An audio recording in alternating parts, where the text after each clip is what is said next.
All right, we are joined in this conversation with Minister of Human Settlement, who is also an ANC NEC member, ANC presidential hopeful. How are you, Minister? Thank you so much for your time.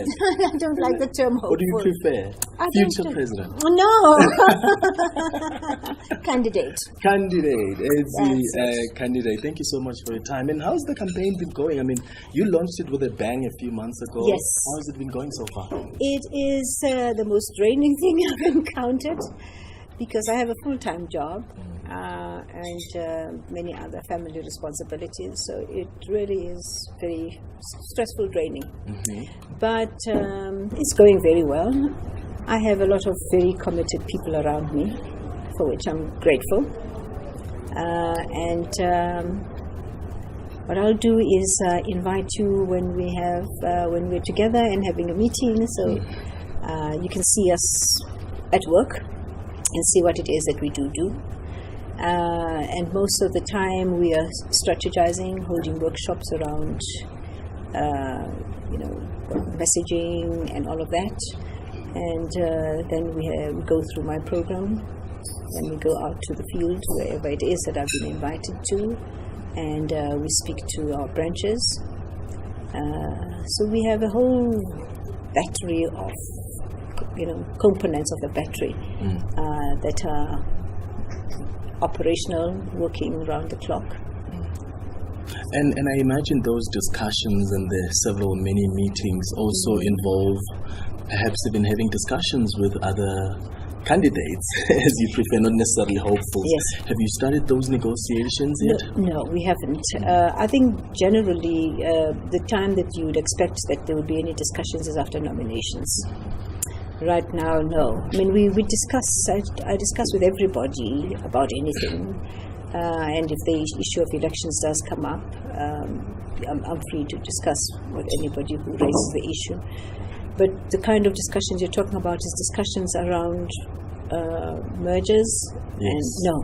And no discussions yet. And I'm asking that because I remember there was a report that, and I know we had already spoken to some of the people that work with you in the campaign that clarified things that seemed to suggest that you were willing to drop your campaign and but I mean, you must jump have been, onto. You must have been crazy to even imagine that. Why would I?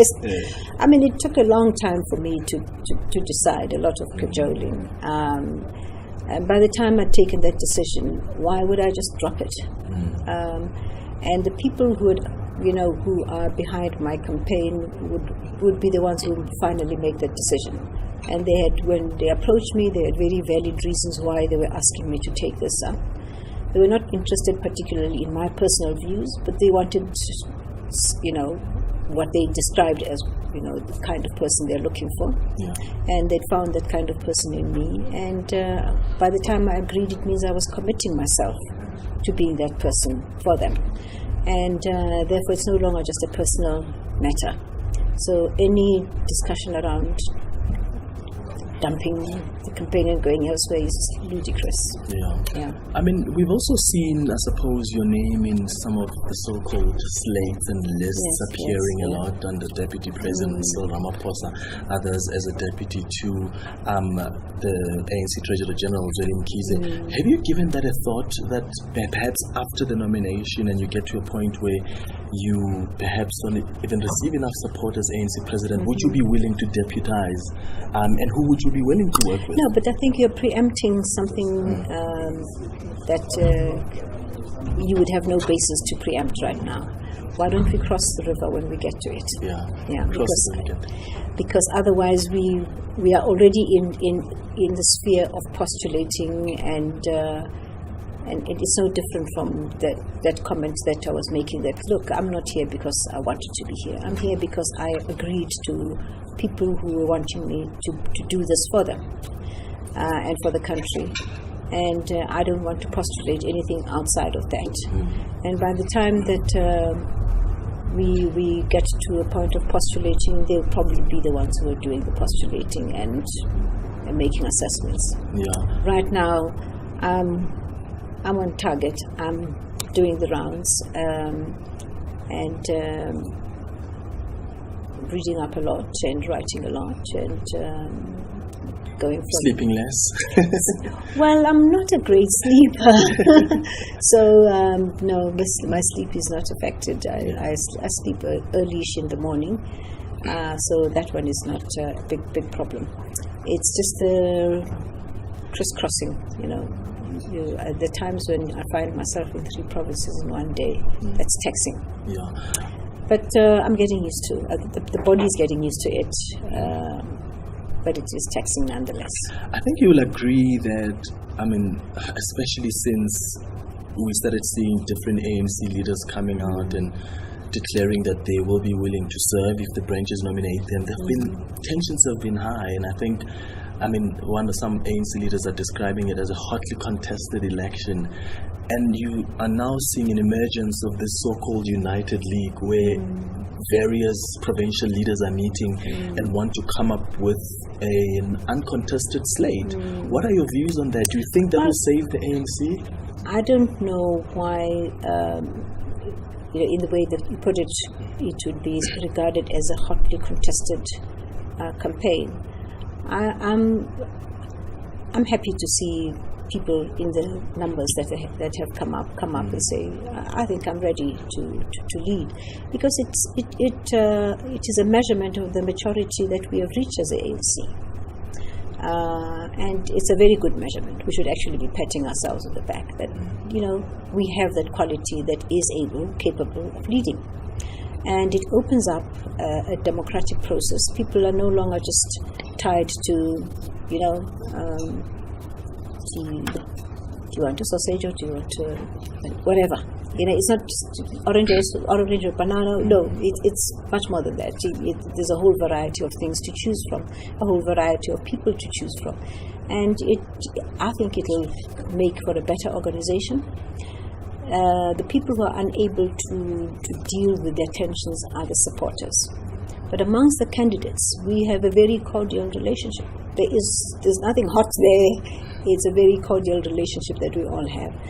And the people who are out there, making negative comments are largely support base. And I think it is unfortunate, and I think they should stop it. This is not a contestation of different parties. It is happening in one party. And, whoever emerges out of this emerges as a leader of the ANC. And we want to make sure that that leader of the ANC is a leader of the country. And therefore, these dirty tricks and mudslinging is absolute rubbish, because it's almost cutting your nose to spite your face. Yeah. It doesn't work. Yeah, and we're going to discuss those dirty tricks as well, but I want to hear your views on about the United League and this. Well, my very first pronouncement was, look, the reason why I finally agreed is because I don't want us to go to Polokwane. And I publicly apologize for the fact that I myself was part of that Polokwane. It was two sides of the ANC in a contestation that actually had become almost unmanageable. When you look at footage of that conference, that's not the kind of ANC we want to project. It has taught us that it's not a good space. And for me, availing myself, I felt, if anything, it will make sure that we don't have 2 contestants running. And therefore, I threw in my hat. And because the unity of the ANC is the most important thing that we have had as an organization. Our motto is unity in diversity, and that's what has taken us through the years. And we thrive on that. And therefore, that is the kind of ANC we would like to see going forward. So if there are any moves that are tangible on the ground to ensure that which we have been preaching all along does come about, I would welcome it. And perhaps we can now talk about the dirty trick, something that you had highlighted earlier. We've seen what happened with the deputy president, and we don't have to go into the merits of that. Do you think that state resources are being used to fight political battles? And do you think there are dirty tricks at play right now? Well, I haven't spoken to the deputy president. I haven't gone into the details of what is true and not true in that. But just from anybody's perspective, that is part of dirty tricks. Why would it matter now what kind of man he is when it didn't matter when he was chosen as deputy president? If he had that problem, it would have surfaced it should have surfaced a long time ago. It is surfacing now precisely because he has to be stopped or whatever. And every time I talk to journalists, they say, are you not worried it's coming your way? Yes. No, I'm not worried. I mean, whatever it is that they throw at my face will not stick. I'm not worried at all. If by any chance, there are any concerns about the conduct or the ethics or the character of any individual, the ANC is there. Those concerns can be raised with there is an electoral college, people who do the screening, and so that can be raised with them. That we think that maybe the deputy president has a problem here. We would like you to look at that. Maybe somebody else has a problem here. We would like to look at that. So there will be a time for people to lodge their own concerns if they are so eager to do so, or if they feel very driven to do so, just because they feel that it is wrong. They will get the space, and that is done in a proper way that will ensure that the integrity of the person is protected. Because when you throw these things out in the open, you are almost condemning them even without giving them the opportunity to respond. By the time they respond, it's gone. That is dirty tricks. And I wouldn't want that in the ANC at all. And what responsibility does, I suppose, the leader of government or the leader in government have to ensure that they speak out against this alleged use of state resources? Because the Secretary General says the ANC doesn't have control over the state, but the ANC does control the state. It runs government. So what responsibility does the leaders in government have? I don't know where the attacks are coming from. I don't know whether they're coming from state resources or they're coming from private individuals who have the resources to spend. I don't know. But it is the responsibility of the ANC to ensure that these things do not happen. It is also my responsibility as an ordinary citizen to say to any journalist, don't take nonsense. It's not right. And if anybody feels very strongly about any candidate, there is a forum to send this to. And there are people there who are able to assess the information and question the individual. And if they find that indeed the allegations are true, they'll probably say to the individual, we think you should step aside. Dirty tricks has no place in a liberation movement. Our morality is far beyond that nonsense. Yeah, and I want to take you back to what you said about how you believe that it's a good thing that you would have more people contesting for the position of ANC president. The Secretary General seems to take a view that, in fact, in his words, he said having so many people is absurd and ridiculous. No, he is talking about himself. His workload is absurd and ridiculous. The more people, the more his workload becomes, the bigger the problem for him. That's his problem. Yeah.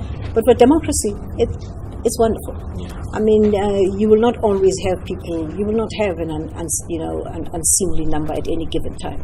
But I think this is democracy at work. Yeah.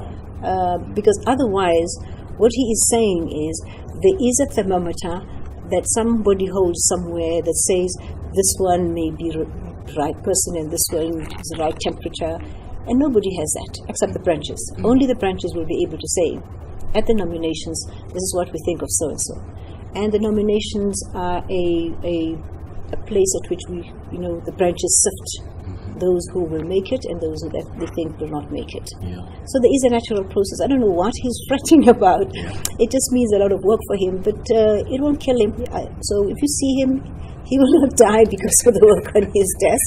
Yeah. He just needs to get in more people to help him with that. But no, it is not ridiculous. Yeah. And you don't believe that the bar has been set so low and that's why you have about 8 candidates? Some people have suspected that.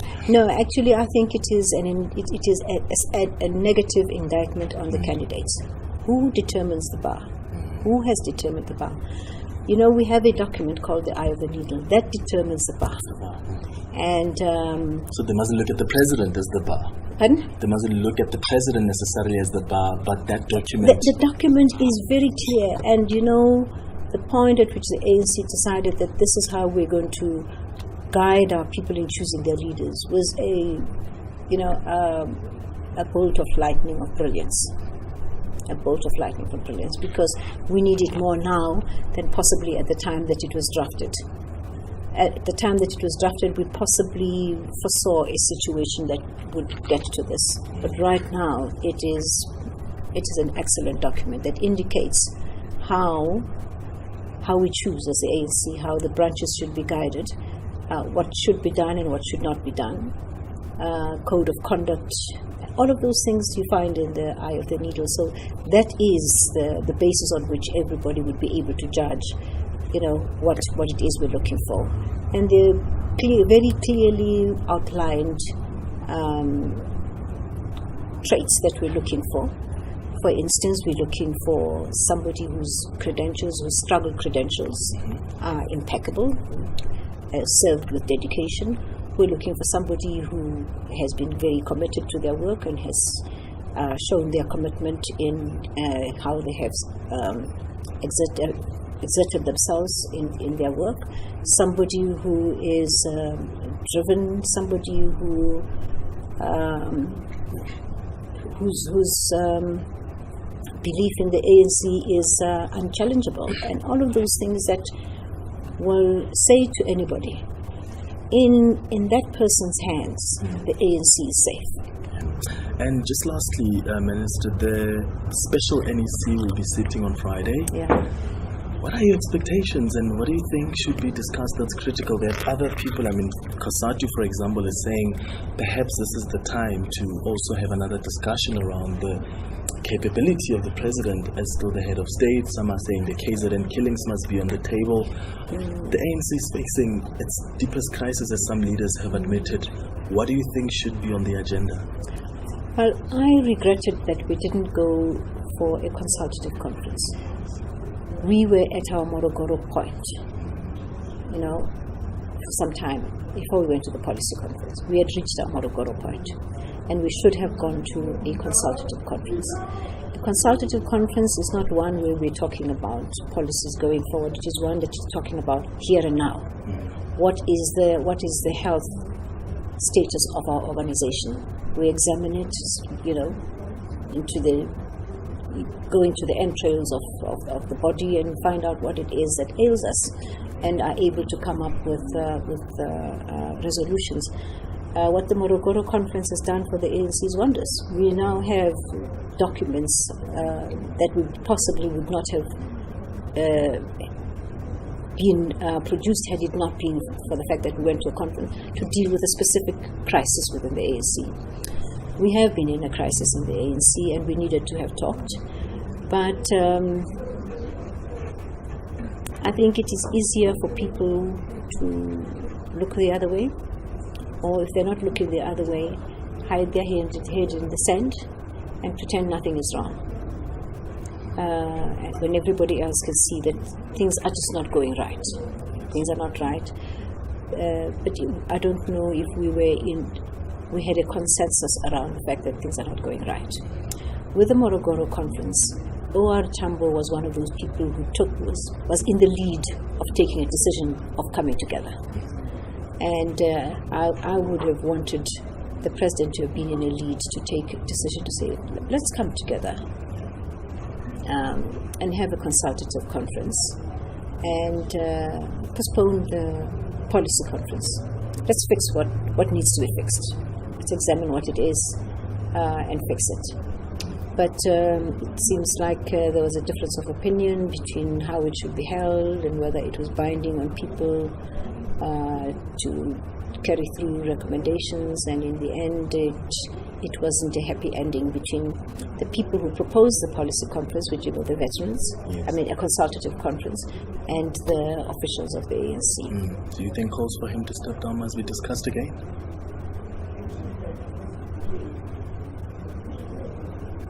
What would the difference be between now and before? By saying those that tried must give up now because it failed two times. No, I'm not saying that. I'm saying that we're going to a conference in December. We're going to have a new leader. that person, whoever it is, I picture them, has an enormous task on their hand. First, they have to make sure that the ANC is set right. Okay. Yeah. Lovely. Thank you so much, Minister. My pleasure. I really appreciate your time. Thank you.